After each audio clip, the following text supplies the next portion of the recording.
continue this all the way through August. So strap up your chin straps. We're still getting after this. It's been a great conversation.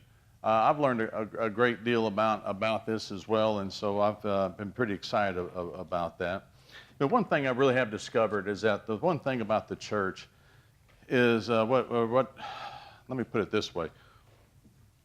What's supposed to make the church so incredibly unique throughout this world is that it is different than any other organization in the world. We are different than any other people on this planet. When our leader, our Savior, our Messiah, whatever you want to call the CEO of our life, whatever you want to do, he demands that if we choose to follow him, that we have to accept the challenge to be different than anybody else in the world, or we're just wasting our time being here. So the biggest question we've been dealing with is what makes the church different, what makes Christians different than the rest of the world? And I think that answer is really summed up in a very, very simple statement that Jesus made in the 16th chapter of Matthew. See, Jesus was a pretty popular figure. He would go and do things, and he was kind of an aberration to a lot of folks. And he had a lot of people just gathering, just swarming him all over the place. And every now and then, Jesus would see that there was a whole lot of people that were following him, but there were only few who were willing to be followers of him. It's a big difference. And so every now and then, he would just kind of stop the train. He would turn around, and he would say things to remind them of what they're doing, or what they need to be doing if they want to be his followers. Such as these words that we find in Matthew. He says this: if anyone will become my follower, let them deny themselves,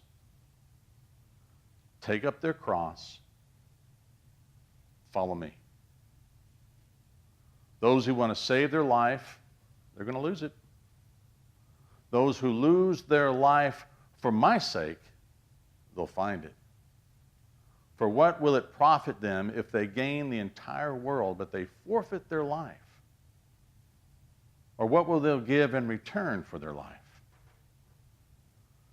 The Son of Man is to come with his angels in the glory of his Father. And then he will repay everyone for what has been done. Truly, I'm telling you, there are some standing here who will not taste death before they see the Son of Man coming in his kingdom. He ends these words. I want to focus on the first sentence of this statement. This is really a big statement. If anyone wants to become my follower, and we'll just stop right there. I think it's pretty helpful for us if we see ourselves as the crowd of people who are following Jesus, and as we're gathering together, Jesus kind of stops every now and then, and he asks you this question. So let's just pretend he's speaking to you. If you want to be my follower, deny yourself. You're going to have to take up your cross. And then follow me. In this very simple statement, Jesus defines the difference between following Jesus and being a follower of Jesus. Anyone can follow Jesus. That's simple. The word we use for that in our generation, in our time, is just what it means to be a member of the church. Anyone can be a member of the church. Anyone can follow Jesus. The nice thing about following Jesus is that there isn't really any expectations that are placed upon you. There's really no commitment that's involved. You don't have to invest in anything. You don't have to invest of your money. You don't have to invest of your time, any of your effort, and there's very few benefits that follow that. Being a follower of Jesus, well, that's completely different, and Jesus really puts it on the line right here. Because being a follower of Jesus crosses the line into being what we refer to as one of his disciples. That's a big commitment, isn't it? Because being a follower of Jesus, being one of his disciples, that requires a lot. There's a demand that we learn how to grow in our understanding of who this Jesus is. And we have to have a desire to really be different and to trust God and to trust God's people with our very lives. Hard to do. Here it is that Jesus turned to his followings and he laid it on the line. If you want to be a follower of mine, this is what you're going to have to do. You're going to have to deny yourself.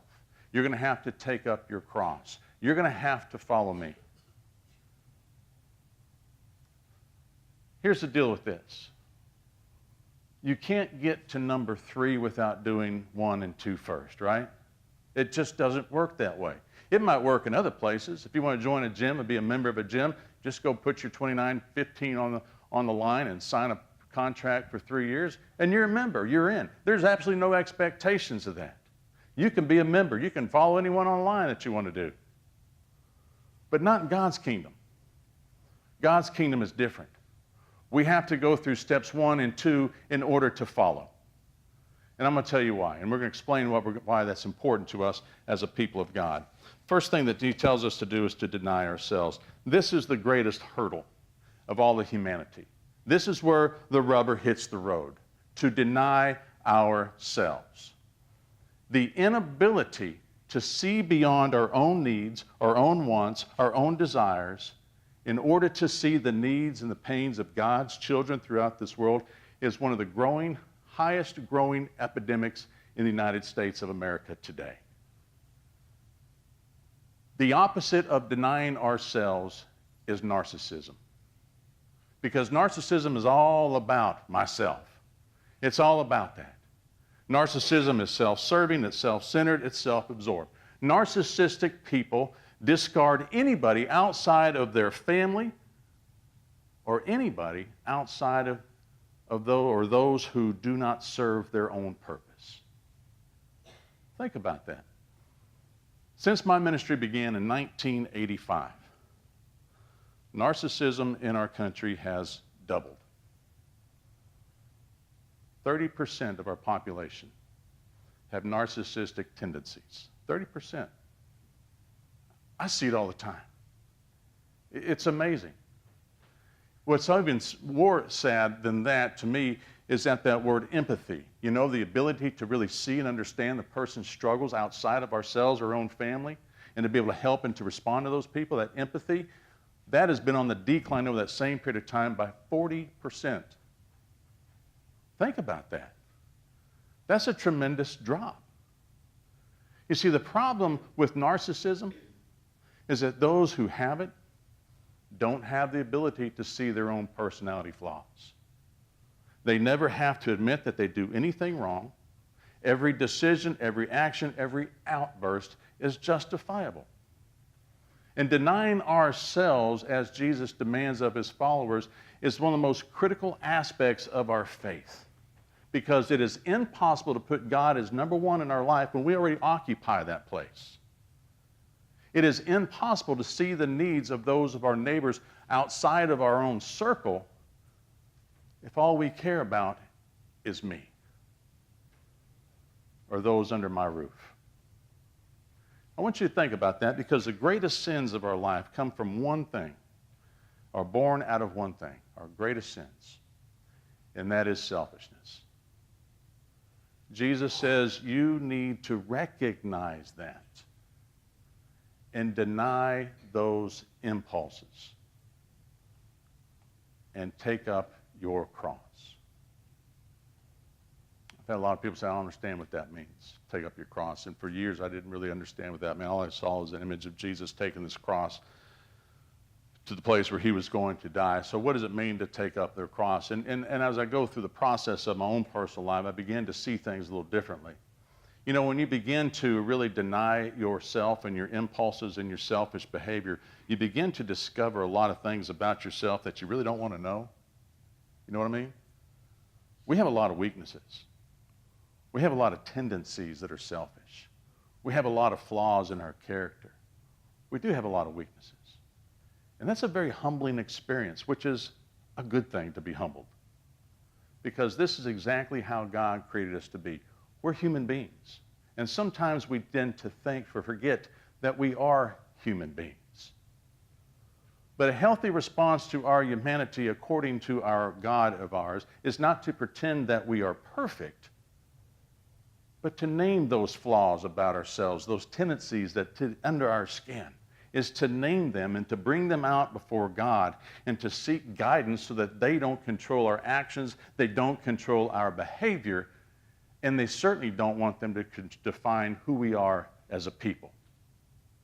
You see, Paul talked openly about those flaws. He didn't go out and name what he had, his issues that he had throughout his life, but he talks about those, and he described those flaws as a thorn in the flesh. Everybody had a thorn in the flesh before? When Sam's feet got big enough, he used to wear my socks. Hated that. Because you know how kids are. I think he was 10. They just grab their socks, put them on their feet, and they go out and play football with socks on.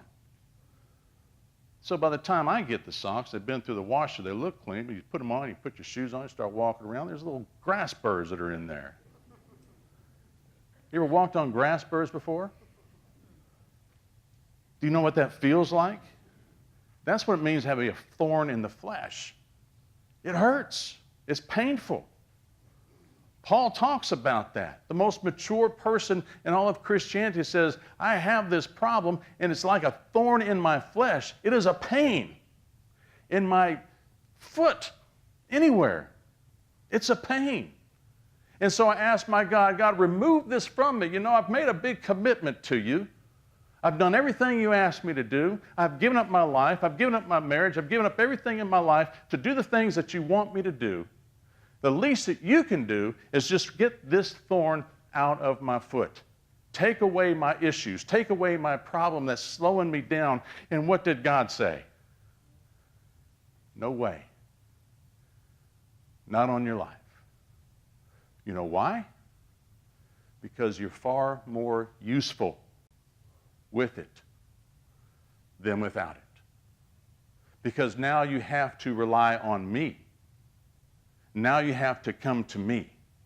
Now you have to receive my grace. Now you have to receive my forgiveness. Now you have to receive my love. And you know what that makes you towards other people? Empathetic. You can start relating people with their sins and their flaws because they are now where you once were. But you allowed God to help you understand them and to make a difference in spite of that. And that is what we choose to do as a people of God, is to take all that we are not and to turn that into ways of which we can create God's kingdom and help those who are lost. Those flaws of ours are gifts. And we are far more useful with them than without them.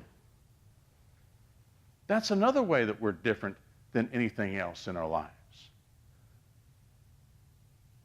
So when we bring those to God and allow God to help us, not to be controlled by them, but to be useful to them, then God says, you know what?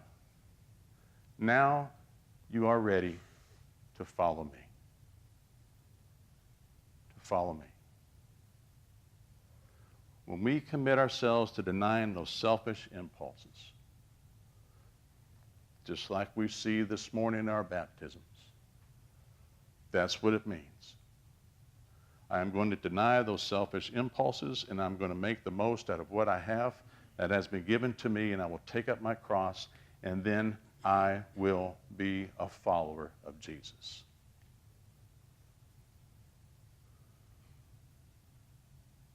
That's a pretty simple statement to talk about the church to me. So I guess the question we've been dealing with is, what is the church then?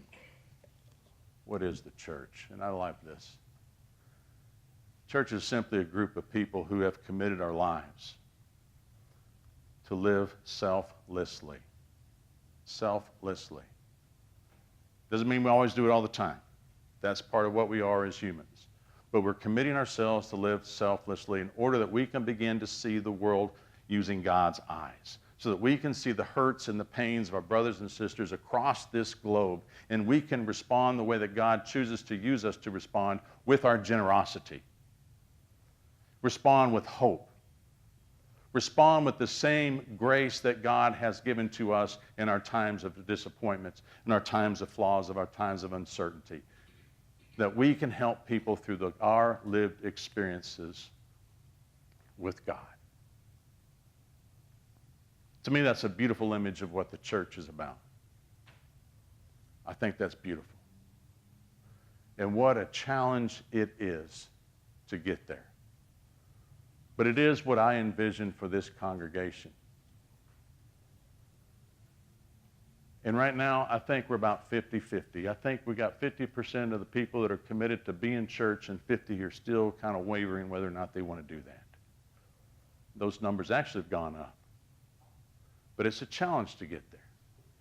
Because the greatest difference that we've seen in the last 80 years of Christianity is that it has shifted from being a necessity in one's life. The church used to be a stronghold, a rock in a person's life. Now church is just a convenience. If nothing else comes up, then we can do that. God has slowly shifted from being an active God who calls us together in order to seek the lost to being a God who just really doesn't have a lot of expectations upon us. And this is the new emerging Christianity in the United States of America. And this bothers me. I hope it bothers you. That the church has become irrelevant to over 80% of our country. I think it's good for us to understand that we no longer live in a Christian nation. It's important that we recognize it. 80 years ago we did, when 80% of the people of this country were embedded in the church, but today, no. Only 20% of the population have some kind of relationship with the church. And I think we need to address this too, because the problem that we're seeing in our society is not because we've taken prayer out of schools. That has nothing to do with it. The problem in our society is that we've taken the Christian out of church. The word Christian and church were one time synonymous with one another in our faith. But Christians of today's society do not find Christ's body as being relevant. The good news is that we've been working on that. The good news is that there's a lot of excitement that has been generating the life of the church in the last several months, if not years, a couple of years. Last Thursday, we met with about 20 people from our congregation, and we talked a lot about different things, but one of the last things we asked was a simple question. What are 10 reasons why someone would come to this church? And so we kind of talked through that, and the first two answers, I think, really set the tone for the evening, because if you get these first two answers, then you can do just about anything as a congregation of people of God. The first answer is this: why would people want to come to this church? Because we are accepting of all people. You know how hard it is to accept all people? There's not an asterisk to that, right? We love all people except for those I don't love. No. It takes a great amount of spiritual maturity to accept all people of all walks of life. How difficult is that? You know how many people hate you for loving certain people? I do, because I hear about it all the time. But I'd rather people hate me for the right reasons than hate me for the wrong reasons, because people are going to hate you anyway, right? That's just the way we are as human beings. Because we are accepting of all people. And the second thing is, they said, we are real. I love that image. We don't pretend to be somebody we're not. We don't pretend to be perfect.